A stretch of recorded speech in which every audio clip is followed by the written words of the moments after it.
1690 সালের 24শে অগাস্ট ভারতের ইতিহাসের মোড় ঘুরে গেল। 4টি বাণিজ্য তরুণী, 30 জন সৈন্য ও সাথে লোকজন নিয়ে তৃতীয়বারের জন্য কলকাতায় পা রাখলেন জোপ চার্নক।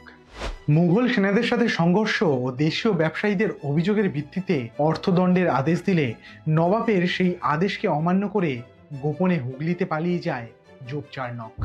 পালিয়ে পালিয়ে নানা জায়গায় পর্যটনের পর অবশেষে 24শে অগাস্ট সুলতানউটিতে এসে পৌঁছন তিনি। ইংল্যান্ডের জাতীয় পতাকা উত্তোলনের সাথে সাথে স্থায়ীভাবে বসবাস শুরু করেন।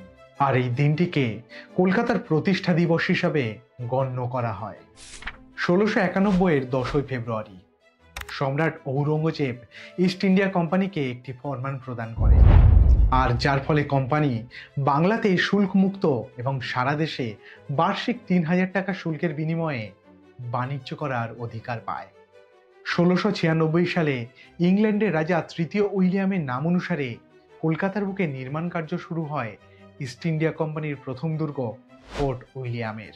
1702-এর 6ই অক্টোবর নবনির্মিত ফোর্ট উইলিয়াম দুর্গে উত্তোলন করা হলো ব্রিটিশ পতাকা, আর সেই সঙ্গে দামামা বেজে গেল ব্রিটিশ আগ্রাসনের।